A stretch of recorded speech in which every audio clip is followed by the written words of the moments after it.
All right, welcome back. And I was correct. He didn't play till 50, did George Blanda. 48 was his last game, but still, that's pretty impressive when you think about it. Which leads us to this tweet by Meredith Leonard. Leonard, who's a good fan of our program, she says, I don't think it's far-fetched that Tom Brady could play as long as George Blanda did at age 48. We will see on that. A lot of calls. I want to squeeze them in here. Chris, Frank in Franklin Park is next. Hey, Frank. Hey, Bob, Chris. Hey. Frequent caller and listener. Thank you.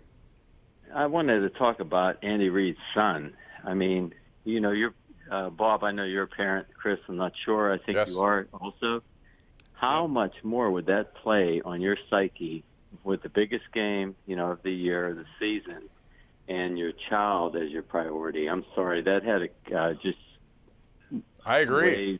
Answer. As soon as I heard that, I thought that would have an effect on me. It would have an effect on my focus, because you don't know all the stuff that went on yet. Other than he, Chris, could be looking at criminal charges here. I'm not sure. I didn't hear anything on it today, actually, so I'm not sure what the latest is. And I pray for that little 5-year-old. I mean, that's the last thing you want to see. I think Patrick Mahomes said the team, was all thinking about the family of the victim here.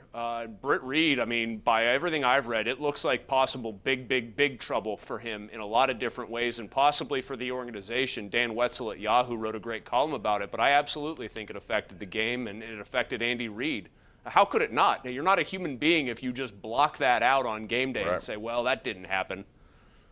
No, I thought and again, I just pray for the people involved there, and the fact that he was admitted, I guess, reportedly, that he had 2 to 3 drinks plus something else. Where was he, by the way? I don't know. Where was he at a bar? Because if he was coming from the facility, that's a problem. Oh, yeah. Well, no. There are thoughts that they might find out, because they have video footage, where he was coming from potentially. Wow. It could get a lot worse for the Chiefs, depending on how this shakes out. But, yeah, there were red flags. It's a nepotism hire. Just bad all the way around. All the way around. And listen, I understand the kids had problems. Andy may want to keep him close by. But, man, there's too many of these things. And for him to do this again in this situation, I was going to go to John. John, I apologize. Bill and Joe, we only have 30 seconds left, so we don't have much time. But real quick, Dodgers, what do you think, Chris, since I brought that up earlier? I mean, probably going to win the World Series. Padres. I don't know. I was going to say, put the Pirates and Dodgers records together, you'd have a pretty interesting thing. That's all I'll say. The Dodgers might win 115. The Pirates might lose 115. That's true. All right, that'll do it. Thanks, Chris. We're out of time. We'll see you back here tomorrow at 10:35. Good night, everyone. Be safe.